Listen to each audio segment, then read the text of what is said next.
안녕하십니까. 만화무인중개서의 저자 이영훈입니다.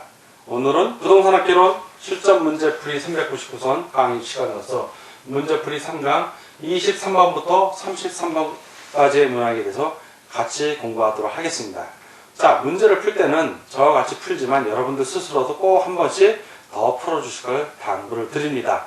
자, 지금부터 23번 문제 같이 풀도록 하겠습니다. 23번 부동산학의 4대 일반 원칙은 무엇인가? 4대 일반 원칙 그러면 능한 경공이 떠올라야 됩니다. 자, 1번부터 볼까요? 능률성의 원칙, 안전성, 경제성, 공정성. 자, 1번이 답이 되겠습니다. 이런 거는 바로 1번이 나오는데 나머지는 왜 우리가 좀 봐야 되냐면 그 외에 뭐 부동산의 뭐 권리분석 특별원칙, 감정평가 특별원칙, 뭐 부동산학의 지도 이념, 부동산학의 일반적인 이념 이런 것들이 있습니다. 그 부동산의 학의 일반적인 이념에는 효율성, 형평성, 합법성이 있는데 이 효율성, 형평성, 합법성 이런 것들은 바로 부동산학의 일반적인 이념이 되겠습니다. 자, 그리고 능률성, 안정성, 증거주의, 탐구성 이런 것들은 바로 권리 분석입니다. 권리 분석할 때 이거 꼭 필요합니다. 자, 그 외에 이제 뭐 능률성, 안전성, 전달성 그러면 감정평가입니다. 능률성, 안전성, 전달성 이럴 때는 감정평가하고 관련이 있고요. 그 외에 이제 방금 우리가 설명한 능률성, 안전성, 경제성, 공정성은 부동산학의 일반 원칙이 되겠습니다. 자, 24번.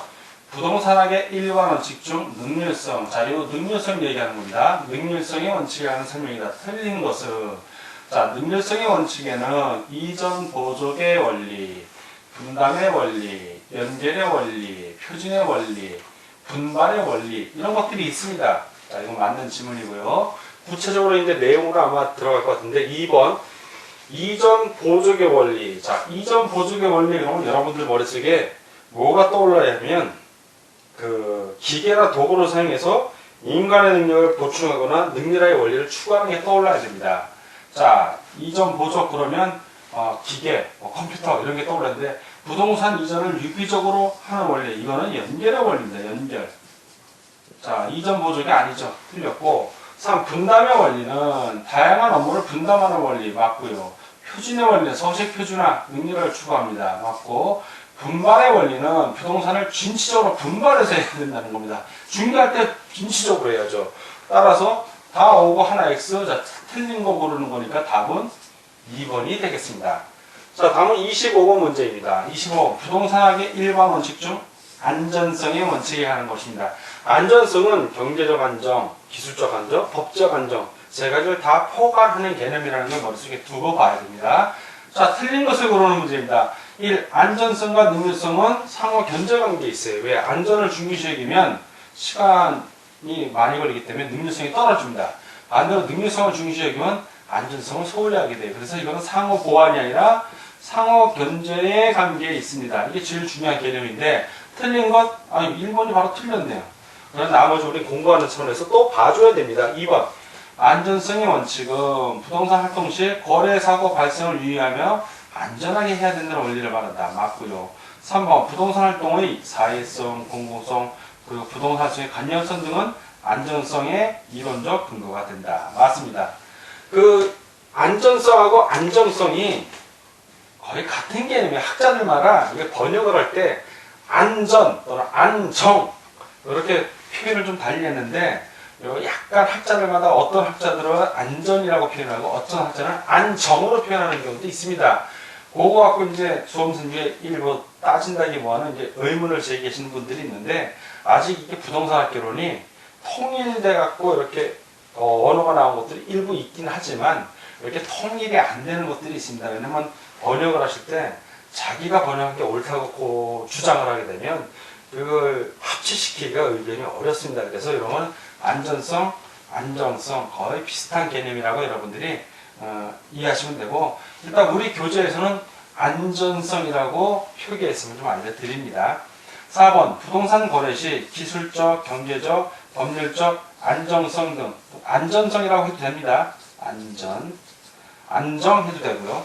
모두 고려해야 한다. 맞고요. 안전성을 위해서 부동산학의 주변 경영을 응용할 필요가 있죠. 그렇죠. 응용을 해야죠. 뭐 법적인 법학이나 경제학의 도움도 받아야 되는 것입니다. 다 2번부터 5번까지는 맞고 1번이 틀렸으니까 자, 틀린 거 고르는 거 답은 1번이 되겠습니다. 26번 부동산학의 연구 대상에 대한 설명 중 틀린 것은 자 보도록 하겠습니다. 1. 부동산학의 연구 대상에서 부동산은 무생물로서의 부동산을 말한다. 부동산은 분명히 무생물입니다. 근데 물론 저는 답을 알고 있지만 여러분들 이런 문제가 나오면 확실히 모르는 경우에는 이렇게 물음표를 해놓고 세밀 표시를 해놓으세요. 이럴 때는 자 여러분들 실전에서 이런 경우가 나옵니다. 확실히 모른다. 맞는지 모르는지. 그럼 다음 질문을 이제 보면서 추론을 하면 됩니다. 부동산학의 연구 대상은 부동산과 부동산 현상, 부동산 활동이다. 그렇죠. 연구대 부동산, 부동산 현상, 부동산에 대한 인간의 활동. 그럼 맞고요. 3번 부동산학 연구 분야의 부동산 기초 분야에는 부동산 시장, 부동산 세법, 부동산 금융 수학, 그죠? 기초 분야죠. 맞습니다. 4번 부동산학 연구 분야의 부동산 결정을 하는 게 주로 투자 결정입니다. 투자 결정. 그러니까 부동산 투자, 부동산 금융, 부동산 개발 등이 있다. 맞고요. 부동산학 연구 분야의 부동산 결정을 지원해 주는 거예요. 투자하는 거를 지원해 주는 거니까 부동산 관리라든가 부동산의 평가, 부동산 상담, 마케팅 지원해 주는 거죠. 마케팅을 하면서 또는 상담을 통해서 어떻게 투자를 해야 됩니다라고 지원, 어드바이스 하는 겁니다. 이건 맞습니다. 자, 나머지가 다 맞고 하나가 세모면 거의 그게 답일 가능성이 높습니다. 자, 여기서는 이 무생물이 아니라 생명의 현상을 지닌 부동산으로 봅니다. 그래서 어떤 현상이 나오냐? 부동산 현상 같은 게 나오는 거예요. 자, 답은 1번. 이게 틀린 지문인 겁니다. 만약에 여러분들이 모르는 게 나오면 물음표 해놓고 세모로 표시한 다음에 세모가 2개라면 그 세모 2개 중에 하나 갖고 찍으면 되는 거예요. 찍어도 그렇게 찍어야지 그냥 무대뽀로 5개 중에 하나 찍으면 100% 틀립니다. 그거는. 자, 27번. 부동산학의 접근 방법에 대한 설명입니다. 틀린 것을 고르는 겁니다. 중점식 접근 방법, 어느 한쪽에 한 분야에 중점을 둔다는 얘기예요. 부동산과 부동산 활동의 특정 분야의 법률적 측면 또는 경제적 측면 또는 기술적 측면 등 전문 분야에 관한 중점을 두는 방식이다. 자, 맞는 얘기입니다. 중점, 어느 한 군데에 중점을 둔 거 맞고. 2번 의사결정 접근 방법. 의사결정이라는 거는 합리적인 의사결정이 대부분 이 경제학적 측면에서 나온 겁니다. 합리적 의사결정을 위해 통해 이익의 극대화를 통해 행동한다. 맞습니다. 3번 법 제도적 접근 방법. 법 제도적 접근 방법은 부동산에 관한 이론적 기초를 부동산 소유권과 양도 등 법률적 제도적 측면에 두는 방법이다. 맞죠? 법 제도적 접근 방법이니까. 4번 종합식 접근 방법은 종합적으로 접근하는 거예요. 부동산을 기술적, 경제적, 법률적 측면 등의 복합 개념으로 파악하여 통일적으로 접근한다. 정확하게 맞는 질문입니다. 5번 현상학적 접근 방법은 부동산 활동에 내재하는 인간의 심리적 요인에 기초를 두고 부동산 활동의 본질을 규명하는 접근 방법이다. 이런 27번 문제 같은 게 알면 풀고 모르면 틀리는 문제들입니다. 자, 현상학적 접근 방법 그러면 인간주의 재앙림이 떠올라야 되고 인간의 심리적 요인 그러면 이건 행태과학 접근 방법입니다. 이건 인간의 행태가 인간의 심리적 요인에 있다 해서 행태과학이기 때문에 틀린 게 되겠습니다. 1번부터 4번까지는 맞고 5번이 틀렸기 때문에 틀린 것은 5번이 되겠습니다. 자, 28번 토지의 지목, 이용상황, 이용 목적 등에 따라 다양하게 분류됩니다. 토지는. 근데 지목에 따른 분류, 이건 사실 1, 2차 동시에 공부하는 사람들이 이 문제 쉽습니다. 이게 지목이니까 2차 시험 과목 중에 부동산 공시법령에 측량, 수로조사 및 지적에 관한 법률 에 나오는 지목이에요. 바로 28지목으로 나오죠. 28지목. 전답 과목해서 28가지 맨 마지막에 잡존재까지 나오는데 그걸 아는 사람들은 맞추고 모르는 사람은 참 어려운 문제일 수밖에 없습니다. 자, 유지. 답은 유지예요. 유지가 28지목 중에 하나에 해당이 됩니다. 유지가 19번 유지인데 나머지 택지, 나지, 공지, 맹지 이런 것들은 부동산 학상, 우리 학문에서 이제 분류를 하는 겁니다. 택지 그러면 주거적, 주거용지, 상업용지, 공업용지를 얘기하고 주상공. 나지는 건물이 없는 거예요. 그리고 공지는 비어놓은 땅, 그 건물에 있어서 건폐율 때문에 비오는 땅을 얘기하고, 맹지는 도로하고 접하지 못하는 땅을 말합니다. 29번 토지 관련 용어의 설명으로 틀린 것은 1. 택지 지역 내에서 주거 지역이 상업지역으로 용도 변경이 진행되고 있는 토지를 이행지라 한다. 맞습니다. 2. 필지는 하나의 지번이 부여된 토지의 등록 단위이다. 맞습니다. 3. 획지는 인위적, 자연적, 행정적 조건에 따라 다른 토지와 구별되는 가격 수준이 비슷한 일단의 토지를 말한다. 맞습니다. 나지는 건보지 중 건폐율 용적률의 제한으로 건물을 짓지 않고 남겨둔 토지를 말한다. 이렇게 남겨둔 토지는 공지라고 그러죠. 공지. 나지가 아니라 공지입니다. 나지는 토지 위에 건물이 없고 공법상의 규제를 받는 토지를 말하죠. 그래서 4는 X. 5. 맹지는 도로에 직접 연결되지 않은 토지이다. 맞습니다. 다 오고 하나만 X, 틀린 것을 고르니까 29번은 4번이 정답이 되겠습니다.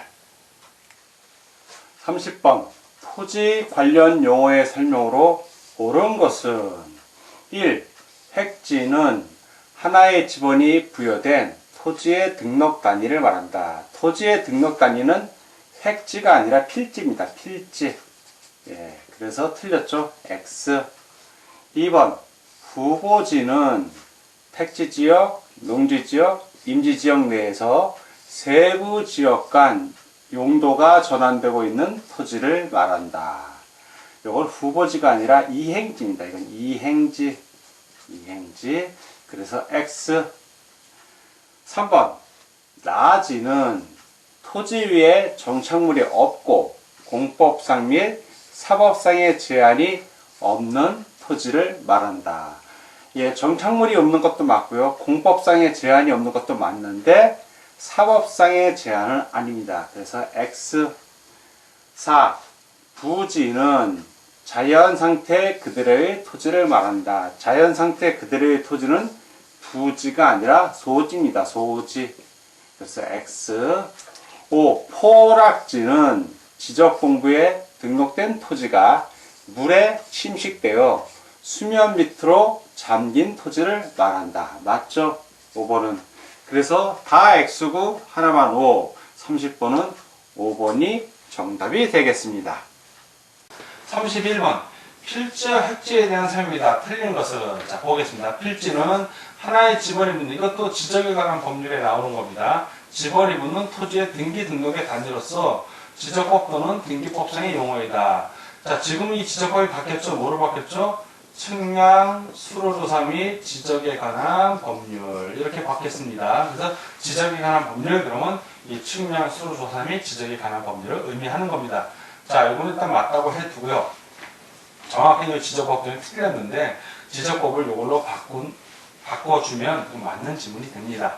2번 획지는 가격 수준이 비슷한 일단의 토지입니다. 자, 그리고 감정평가에 있어서는 가격 수준이 비슷하고 용도가 비슷하기 때문에 필지보다는 획지가 중요시 됩니다. 맞습니다. 3번 부동산학에서는 필지와 획지 두 개념을 모두 채택할 수 있다. 그렇죠. 법적인 개념, 용도적인 개념 다 채용할 수 있습니다. 4번 여러 개의 필지가 하나의 획지를 이룰 수도 있고, 그렇죠. 반대로 하나의 필지가 여러 획지를 이룰 수도 있습니다. 땅이 넓은 경우에는. 자, 이 경우에는 여러 개의 필지가 하나의 획지를 이루니까 일괄해서 평가합니다. 감정평가 부분이 나오는데 여기는 학계론 앞부분에 용어와 관련되기 때문에 같이 문제를 한번 넣어본 겁니다. 맞습니다. 하나의 필지가 여러 개로 구분이 되죠. 하나의 필지가 여러 개의 획지로 구분이 될 수도 있습니다. 필지가 획지보다 넓을 수도 있어요. 이럴 때는 각각 다 구분해서 평가합니다. 부분이 아니라 구분해서 평가하는 겁니다. 부분 평가는 전체의 한 부분으로서 평가할 때, 예를 들어서 이렇게 한 토지가 있고 건물에 있는데 요만큼만 수용이 되는 거예요. 이렇게 수용이 될 때는 전체를 기준으로 해서 요 부분을 평가할 때, 이럴 때는 부분 평가지만 필지가 여러 개로 획지가 구분이 될 때는 각각 구분해서 이쪽 용도는 얼마, 이쪽 용도는 얼마, 이렇게 구분 평가를 하는 겁니다. 부분. 자, 이 경우는 구분해야 되는데 부분이라고 했으니까 틀렸습니다. 그래서 31번은 틀린 걸 고르는 거니까 답은 5번이 되겠습니다. 32번. 다음은 주택의 분류에 대한 설명이다. 틀린 것은, 자, 주택 분류는 건축법에 나오는 내용입니다. 건축법에 자세하게 나오는데, 부동산학개론에도 가끔가다 이런 문제들이 나오는 것은 주택이 워낙 중요하기 때문에 그렇습니다. 그래서 1차, 2차 동시에 시험 보는 사람들은 이런 문제를 그냥 거저 먹는 거고, 1차만 공부하는 사람들은 참 어렵다고 느낍니다. 저도 물론 그렇게 느끼지만, 그래서 웬만하면 1차, 2차를 동시에 공부할 것을 여러분들이 권하는 편입니다. 자, 1번. 연립주택이란 동당, 한 건물 하나를 동이라고 표현합니다. 건축 면적이 660제곱미터 초과입니다. 초과. 그리고 4계층 이하인 주택을 말한다. 660제곱미터보다 작은 경우에는 이제 다가구 주택입니다. 다세대가. 자, 이게 틀렸고 답은 1번이 됩니다. 이럴 때는. 알면 바로 맞추고 모르면 틀리는 문제들입니다. 아파트는 면적하고 상관이 없으면 5계층 이상 공동주택인데 5층이 넘어가. 그러면 아파트가 되는 겁니다. 규정상. 다가구 주택은 19세대 이하고 구분세권 등기가 불가능. 그렇죠. 다가구, 다세대만 가능한데 다가구는 한 사람이 소유한 겁니다. 그리고 바닥면적 합계가 660 이하 3계층 이하 주택 맞습니다. 단독주택은 한 건물에 한 세대가 거주하는 주택 맞고요. 다중주택이라고 있어요. 이건 주로 기숙사나 뭐 이런 거 생각하면 되는데 학생 또는 직장인 등의 다수인이 장기간 거주할 수 있는 구조로 된 주택으로서 연면적 330제곱미터 이하의 3층 이하의 주택을 말합니다. 기숙사가 아닌 겁니다. 자, 330제곱미터 이하인 3층 이하의 주택. 그리고 예를 들어서 방 안에 하나의 방이죠. 다중주택 방이 여러 개 있다면 그 안에 화장실 같은 건 있을 수 있습니다. 그렇지만 독립돼서 욕실 같은 건 있을 수 있지만 독립돼서 취사 같은 거, 취사를 할 수 없는 거. 욕실은 가능합니다. 취사를 할 수 없는 거. 그런 게 다중주택입니다. 자, 2, 3, 4, 5는 다 맞고 1번만 X 틀린 걸 고르는 거니까 1번이 답이 되겠습니다. 자, 33번. 부동산의 소유권에 대한 범위 그리고 제한에 대한 설명입니다. 틀린 것은 자, 이런 거는 좀 깊이 있는 문제들입니다. 이런 건 어렵다고 느낄 수도 있지만 의미만 알면 크게 어려운 건 아니에요. 낯선 용어들이라서 힘들어하는데 1. 부동산의 소유권의 공간적 범위. 자, 땅이 있으면 지중, 지하, 지표 다 해당이 되죠. 자, 지표권, 땅, 지하권, 공중권 이런 것들이 있죠. 맞는 얘기고요. 부동산의 소유권에 아까 공간이었고 이번 내용적 범위에는 내가 점유할 수 있는 권리도 있고 사용할 수 있는 권리도 있고 처분할 수 있는 권리 맞습니다. 소유권은 내용적으로 그렇습니다. 3. 부동산 소유권에 공적인 제한, 즉 공공기관으로부터 제한을 받는 거예요. 뭐 경찰권, 경찰이 압수수색 영장 갖고 와서 문 열라고 하면 열어야 됩니다. 수용권, 공공사업을 위해서 공공에 수용하겠다고 물론 보상금은 다 줍니다. 과서권, 토지에 대해서 과세를 하고 귀소권, 누구의 귀속이 되는지 그런 것들이 있습니다. 4번 부동산의 소유권의 사적인 개인적인 제한들이죠. 내가 저당을 설정한다고 할 때는 저당권, 그렇죠, 유치권, 지역권, 제한 특약 등이 있다면 그런 건 사적인 개인적인 제한입니다. 맞습니다. 5번 부동산의 소유권은 정당한 이익의 범위 내에서 사유권을 행사할 수 있고 공적 제한을 받죠. 아까 말한 대로 공적 제한을 받는다고 그랬습니다. 받지 않는 게 아니라 부동산의 소유권은 공적 제한을 받습니다. 예를 들어서 내가 주거용지라 하더라도 자, 내 토지가 있다고 해서 무한정 건물을 높게 질 수는 없는 겁니다. 일정한 용적률과 건폐율의 제한을 받기 때문에 일정 높이 이상으로는 질 수 있다 없다 없어. 그렇게 결국 공적 제한을 받는 겁니다. 틀렸죠? 다 오고 하나 X 틀린 거 고르는 거니까 답은 5번이 되겠습니다. 자, 33번의 답은 5번이 되겠습니다. 자, 오늘은 부동산학개론 문제풀이 세 번째 시간으로서 23번부터 33번까지 같이 풀어봤습니다. 항상 문제를 풀 때는 저와 같이 보는 화면을 시간이 없는 분들은 그냥 화면만 쭉 보시면서 자기가 공부한 거를 리뷰 다시 한번 떠올리셔도 되고 시간이 되시는 분들은 꼭 이 강의 끝난 다음에라도 한 번씩 스스로 문제풀이를 꼭 해주시길 부탁드립니다. 정 바쁘신 분들은 이 문제풀이 강의를 2번, 3번 반복해서 시청하셔도 많은 효과를 올릴 수 있습니다. 자, 오늘 공부하느라고 수고하셨습니다. 다음 시간에 뵙겠습니다. 감사합니다.